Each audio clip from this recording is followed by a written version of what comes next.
of minutes waiting for the rest to join. There's a lot of people signed up for this, so we'll just give it a few more minutes before we start.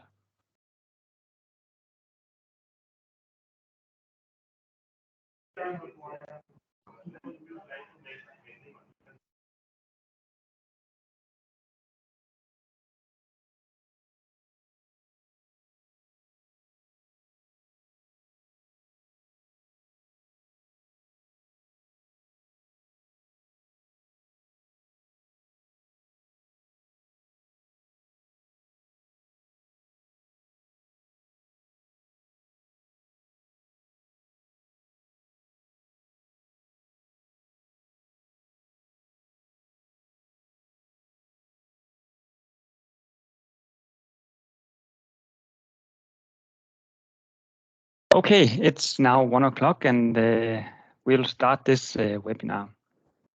So welcome to this webinar about the new features in energyPRO 4.9. My name is Christian Fransen and I will introduce you to the new features that has been added since the last energyPRO release. This webinar will be recorded and afterwards put up on our YouTube page. If you have any questions along the way, you can write them in the chat, and then my colleague Jonathan will make sure to make a note, and then we'll follow up on the questions in the end of the webinar.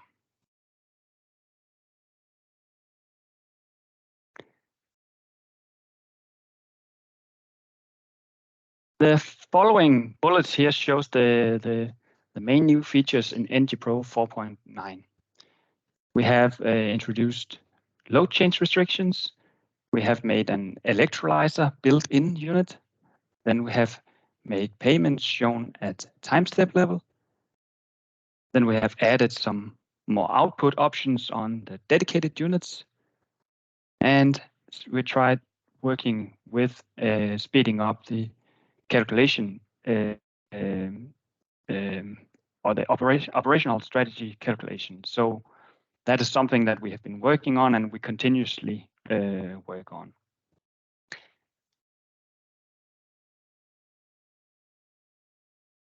But first, I'll jump into energyPRO and talk about these load change restrictions. We have so far in energyPRO, we have had the option of trying to minimize load fluctuations by putting on minimum operation time on units. I've tried to make this model here where we have a CHP unit, a wood chip fired CHP unit, that in the reference case here does not use any of the new load change restrictions or any load change restrictions at all. So this is our reference. And then we'll try to see with the different type of load change restrictions, how we can affect the operation of this unit. So, but maybe first of all, I should just mention what we have in this project here, or this example. We have, as I mentioned, the wood chip fired CHP. Then we have a thermal storage and a heat demand, an electricity market, and a natural gas-fired boiler. And if we just real quick look at the operation without any load change restrictions, we can see that the wood chip fired CHP is running a lot on and off. And the purpose of this example here is to illustrate how we can avoid these many fluctuations. So one of the new functionalities that we have introduced is to put a payment on or a cost, associated cost to changing the load of a unit. So I go to this alternative here down in the bottom we have this load change payment. I've named it, and if we then take a look at the different payments here, you can see that there's a blue italic payment here, which means that this is different from the reference. And if I open this one up, you can see that we have this formula expression here, load change, and the argument here is the CHP. So this means that every time the load changes of the CHP, it has a cost of €5 per change. Then actually I've added also a reset of this payment so that it's not, this reset is not included in the operation strategy, but it then cancels out so that it doesn't affect the overall economy. So when looking at the results, we see now that in the same week as before, a lot less fluctuations. Maybe if you don't really remember, I can try to have both results on the screen at the same time. See if I can do that.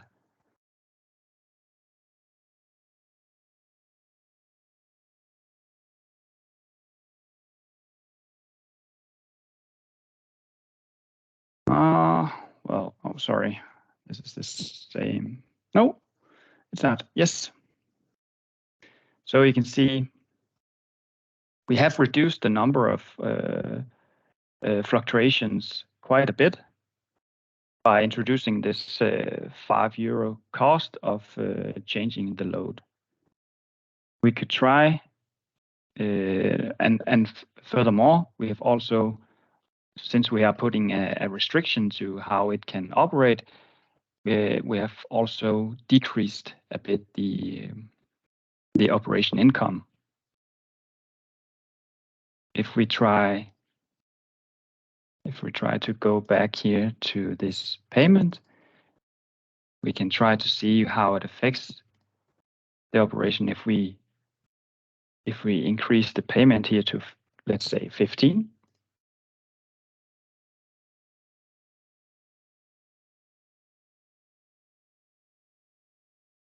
I'm canceling again the payment in the results.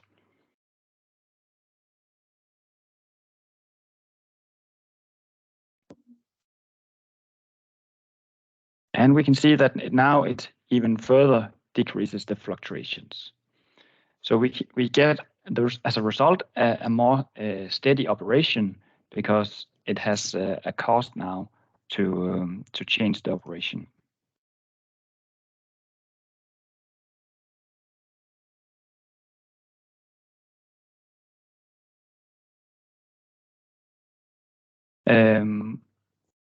What we could also do was if we now imagine that changing the load, instead of having a constant value, you could also have a value that is changing over time.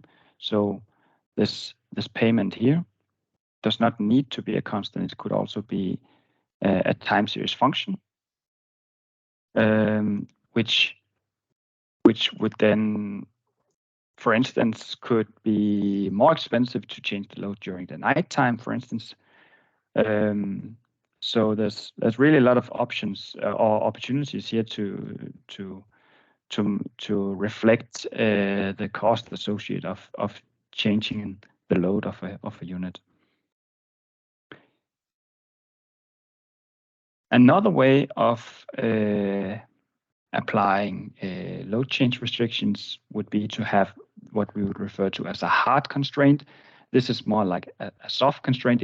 It doesn't need to reduce the load fluctuations if it's very economically feasible not to do it. So this is why we call this a soft constraint.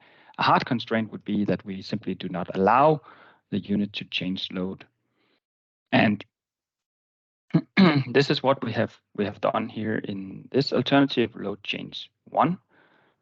Here, if I open up the CSP unit, you can see that now this is blue italic because we've made a change in this one compared to the reference. And then I go to the operational tab, and we can see that we have now this new field here saying change load no more frequent than 3 times 60 minutes. So what does that mean? That means that the time step has a length of 60 minutes. So for each time step, we put in here a value stating that this is then we will not be able to change load more frequently than once per 3 time steps. So had I been calculating with a time step of 30 minutes, it will still say 3 here. This is the input value, but then these 60 minutes here will then be to change to 30 minutes. So let's have a look at how the operation of this one looks like. So we can see now that even though we are allowed to partial load very down to 0, it's always at least 3 hours that we have this unit at the same load level.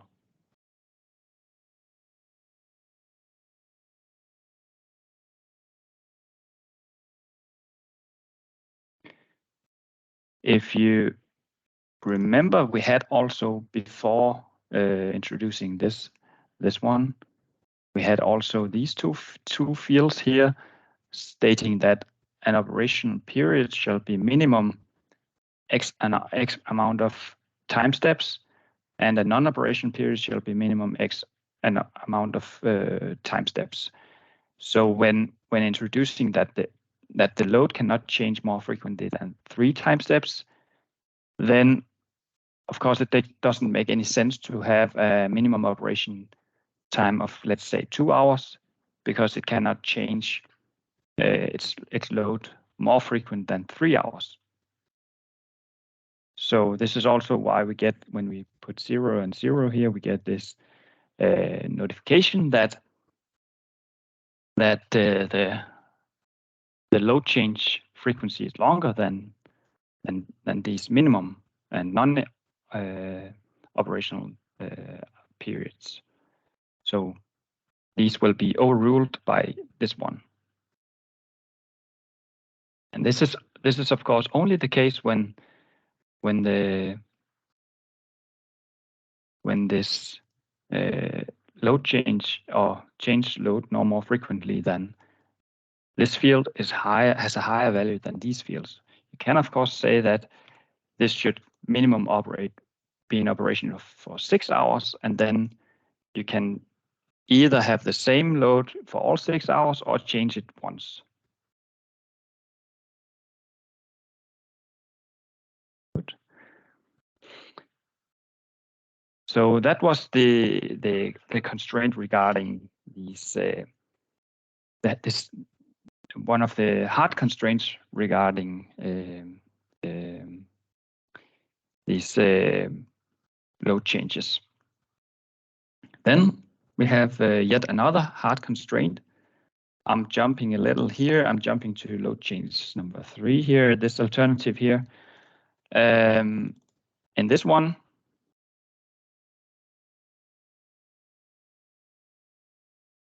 we can see that I have now toggled on this load change restriction in the technical tab, which when I do that, I get 2 options here, either this one, which is highlighted now, maximum load change per time step, or the other one, time from one load line to the next.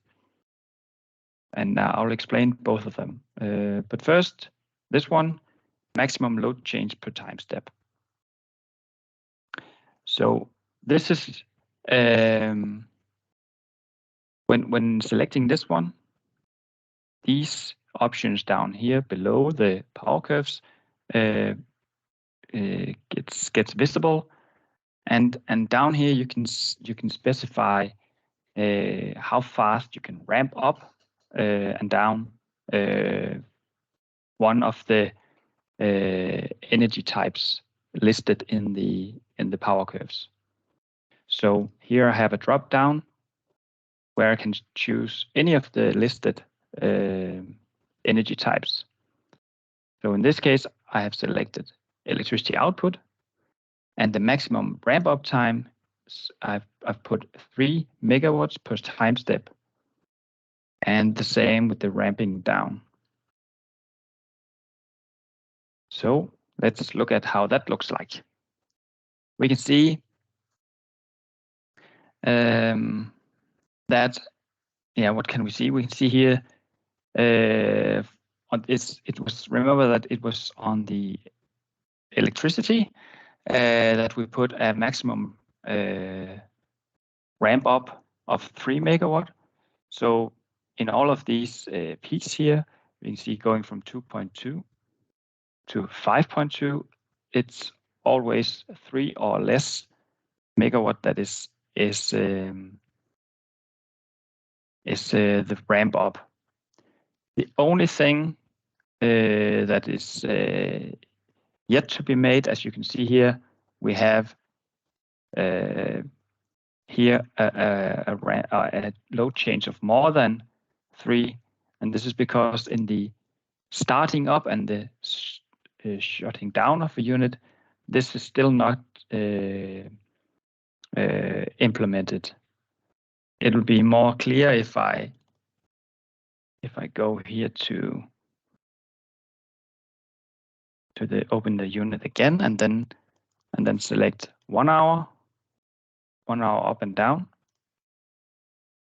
and rerun the calculation. Then we can see that the minimum load of the unit, it can jump up to the minimum load, and then it has this 1 hour as 1 megawatt per hour as a maximum ramping. But the startup and the shutdown is not including in this constraint yet. It is something that we will make at a later stage.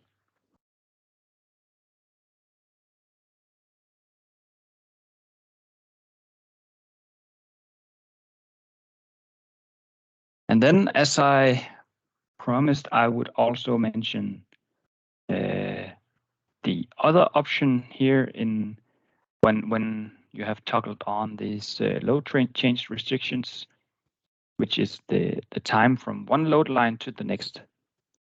Again, the same applies, that it is not in the starting up and the shutting down part, but in the hours between, where you change the load.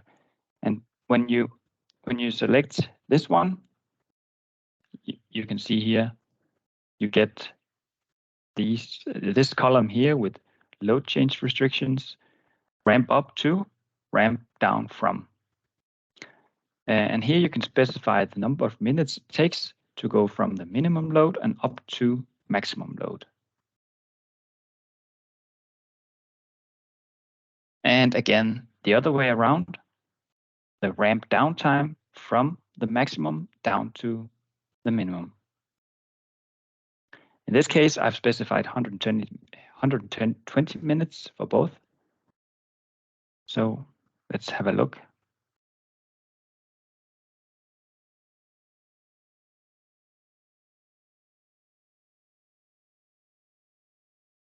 So here again, we can, of course, try to compare with the reference.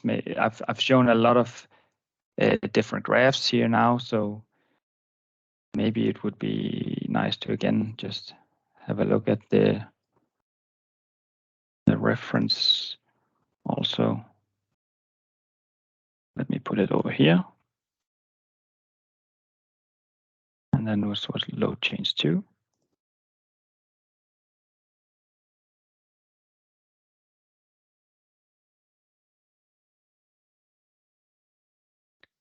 we can see that we have altered, or we have, we can see a different pattern here clearly. We can try to increase the number of minutes and see how that affects.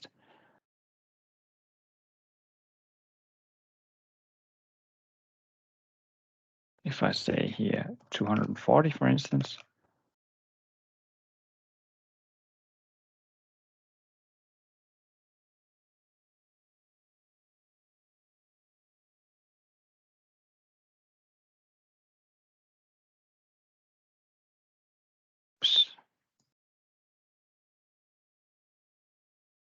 And yet again, you can see that it simply jumps to the minimum stated load. And then in between this minimum and maximum, it ramps with the speed that we have selected, or we have specified.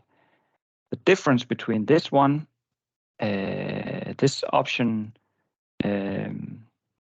here, hold on 1 second. The difference between this one and this one here is that here we specify, we are able to specify this ramp up speed at different loads, whereas the other one is a constant one, all the way from the minimum load and to the maximum load. But here you would be able to put in a number of load lines and then specify that the ramp up speed changes as a function of the load.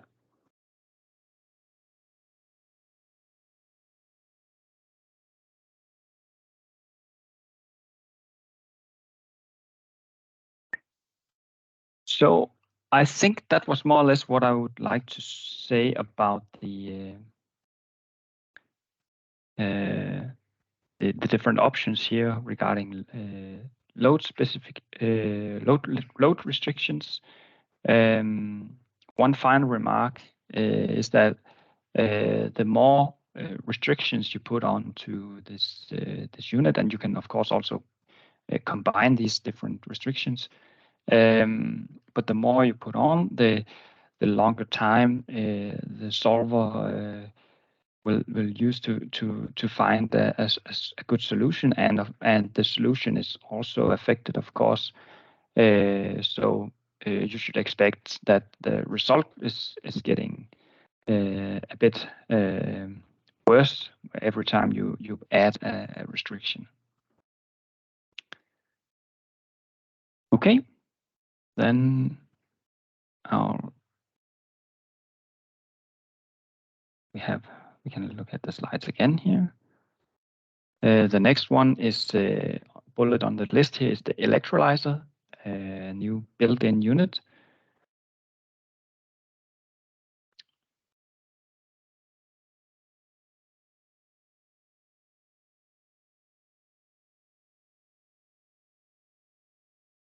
Let me find the example for that one.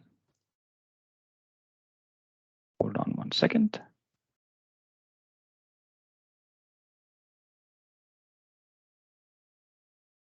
I have here an empty energyPRO. And if I go to the start window, we have here in the How2X folder, we have here this example here, built-in electrolyzer.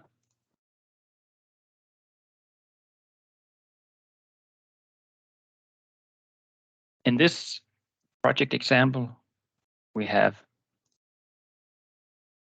some wind turbines, PV panels, day-ahead market, this new built-in electrolyzer, hydrogen, oxygen, water, heat consumption, purchase of hydrogen, and export of oxygen. So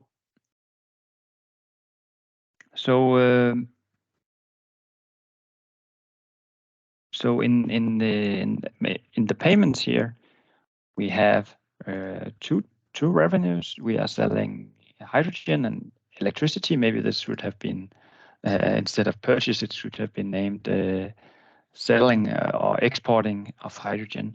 But we are selling hydrogen and selling electricity from the PVs and the wind turbines.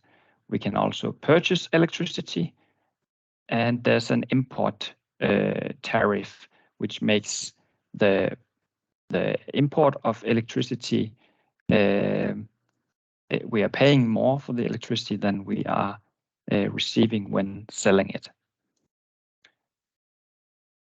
So this new electrolyzer unit, when I open this one up,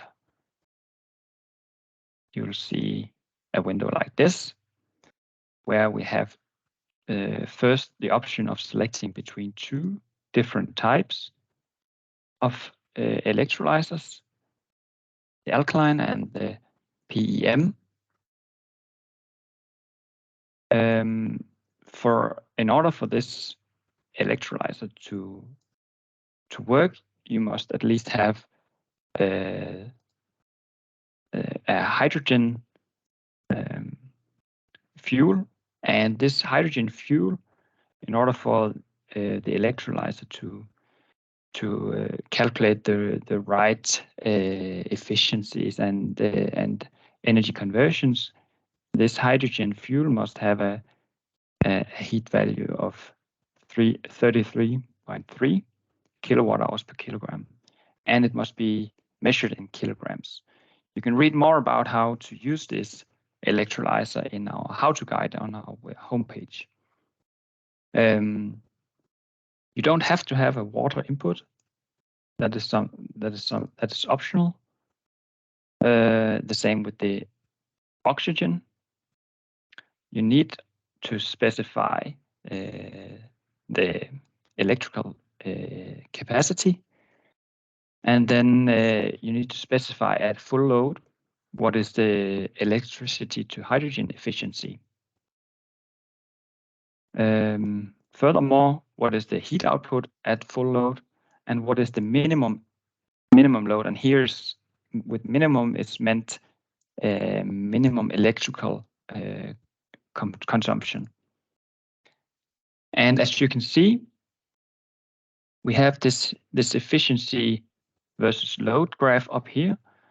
This illustrates that these type of electrolyzers actually has a little higher efficiency at, I believe it is 27 or something, 27% load, and then that's the maximum efficiency, and then it slowly decreases up to full load.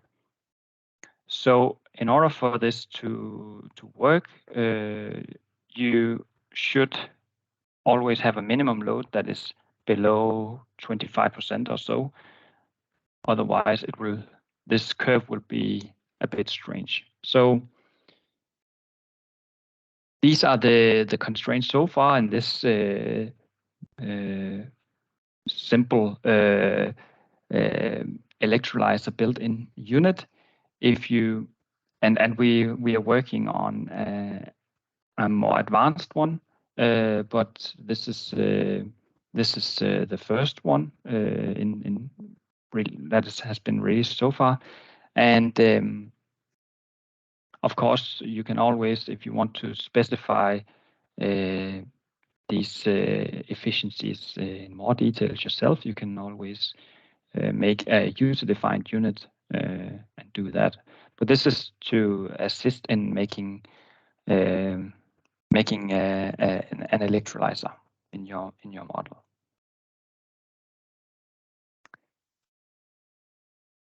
And we can have a look at the operation.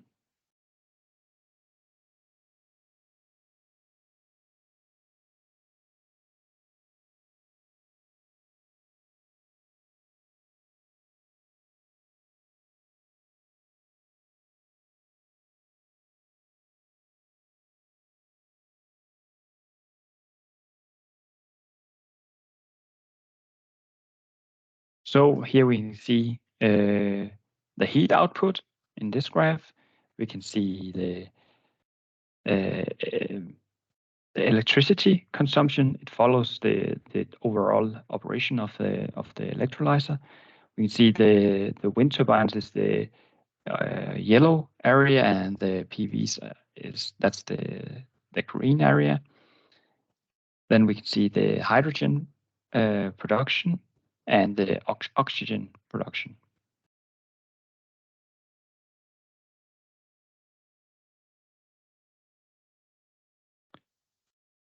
And of course, we could also have a look at the graph for the water consumption. Yeah, and we can see that it's trying to operate mostly when the electricity prices are low, and then it partial loads when it's high. One thing that could change a lot, this picture that we're seeing here, is of course the price of hydrogen.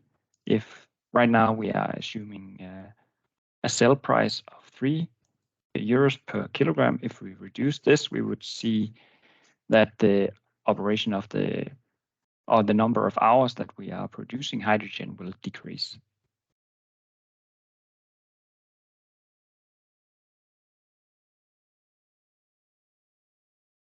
That was what I wanted to say about the new electrolyzer built-in unit.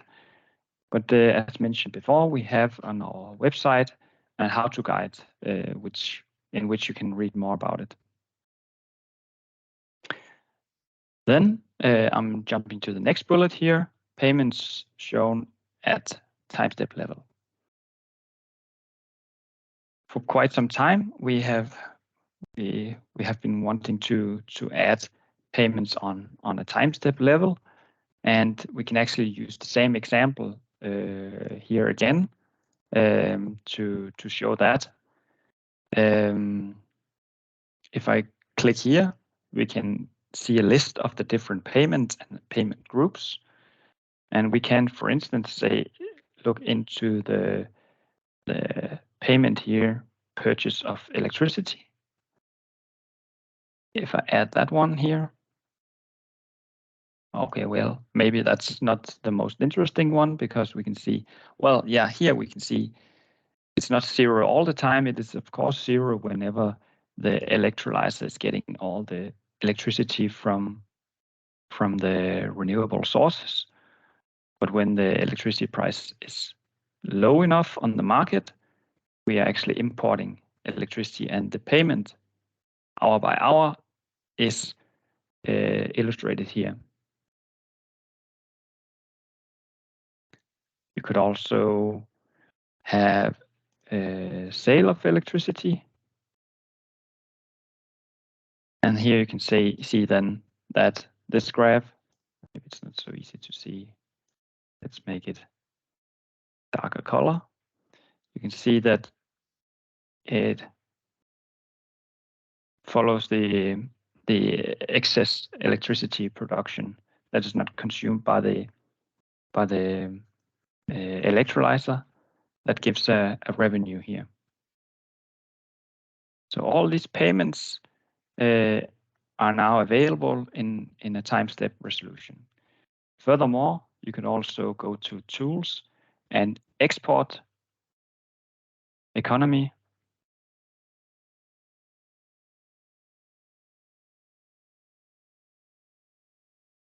And here you have the option to decide in which resolution, for instance, every hour, and you can copy to clipboard the economy hour by hour and put it in, for instance, into Excel.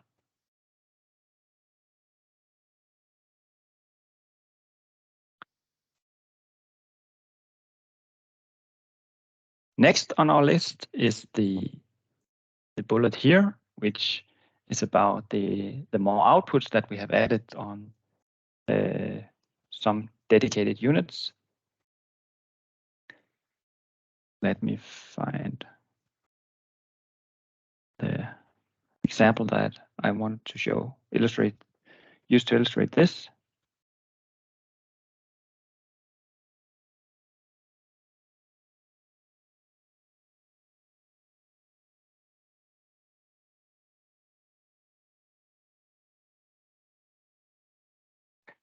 So this is the example where we have now introduced some more different output types than we had in the previous version. On, for instance, the PV panels, but also on the electric heat pump. And it's not included in this one, but we also have it on our built-in solar collectors. But it's the same principle as for the PV panels.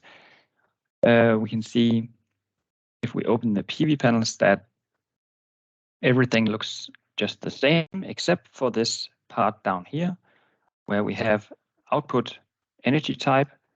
We have now the option of pointing to electricity or the different fuels that are in this project. It doesn't really make a lot of sense for this to be producing natural gas, but this is, you should read this as the two different fuels that are in this project here. This is a fuel, and this one is actually also just a fuel. So if I double click this fuel, which is named DC electricity, this is how it looks like. It's a restricted fuel. There's no storage, and it's measured in kilowatt hours. So the PV panels produces this DC electricity, and it goes through the inverter with the loss. You can see 750 going in, 700 going out. Looks a bit funny here. Okay, it's kilowatts and kilowatt hours per hour. Okay.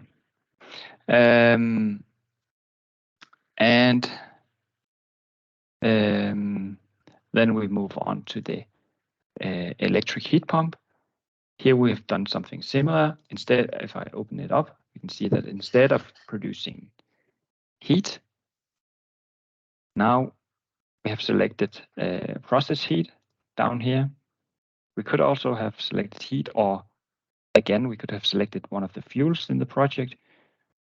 But now I've selected process heat. And one thing to remember in order for allowing or in order to be able to select these process heat or fuels, the project and the project identification should have toggled on delivery of both heat and process heat and fuel producing units in the project. So now the heat pump is producing, instead of heat, process heat. So what's the point of this functionality? Well, there could be many. One of them that is illustrated by this example here is that we are now producing heat that is not and a different type of energy that is not heat. We're producing that to a storage, and then we are using this booster. We could name this instead of process heat. We could name this low temperature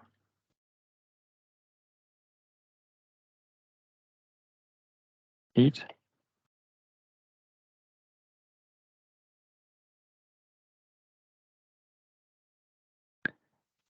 And then we say that in this booster,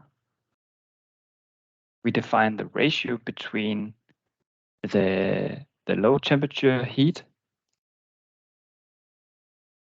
which is this one, and natural gas consumption in order to get a heat output,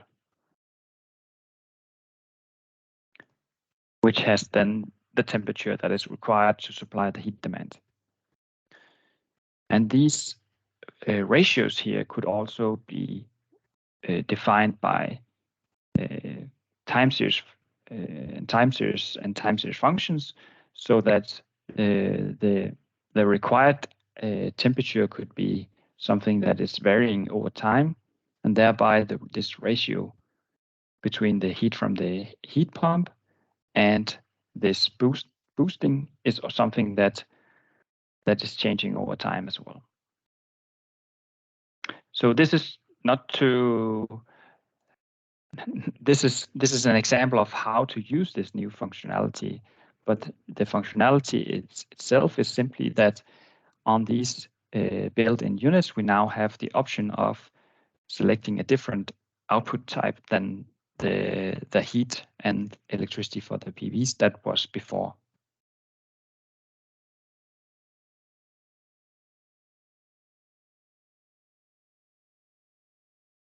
Okay, and finally, the speeding up of the operation strategy calculation. This is not something that, we have that I have prepared an example to illustrate, because it's sometimes quite time consuming to do that. But as most of you probably have experienced, the more energy conversion units, time series functions, payments, and so on, the more elements you have in your project, the longer time it takes for energyPRO to prepare the calculation. It's not the actual calculation done by the MILP solver, but it's just the preparation of it, which we have been working on to improve. And we have a couple of examples where we have actually cut this time quite a lot. But as I mentioned in the beginning, it's something that we keep working on to improve that even more. But hopefully you, with this 4.9, feel that it's taking less time to complete the calculations.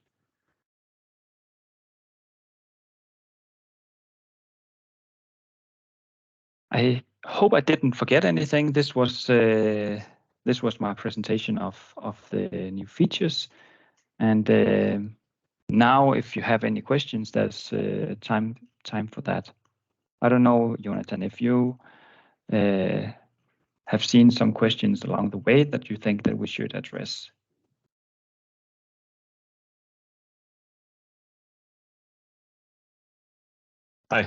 No, I have not seen any questions, but you're very welcome to ask. So there's a question from Christian.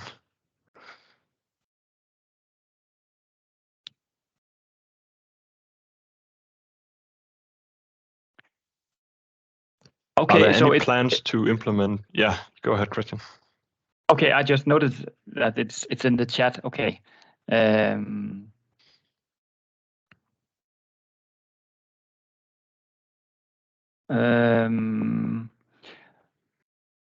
So if I understand the question right, so energy demands or fuel demands. Fuel demands is something that we have been speaking about internally. That would be nice to have. So far, it's not on the list in the coming releases, but and it's simply because it requires a lot of changes to the code. But that I agree that would be nice. So far, what you could do is to simply have a energy conversion unit that consumes this fuel without producing any outputs, and then assign a positive payment for running this unit. Then you would in principle be able to simulate a fuel demand. That relates to what Christian talked about earlier with soft and hard constraints. So it's a penalty for not supplying the demand. And if you set this penalty high enough, you can effectively create a demand for fuels as well.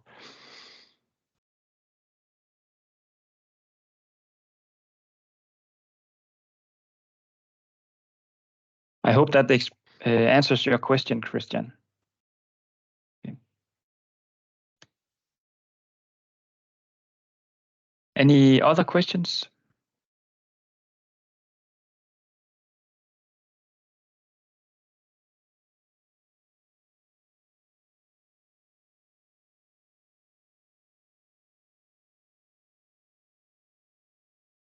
Doesn't seem to be any other questions. Then thanks a lot for watching. And if you need any more information about these new built-in electrolyzer and also the load restrictions, you can find how-to guides explaining in more details these new functionalities. You can find them at this website.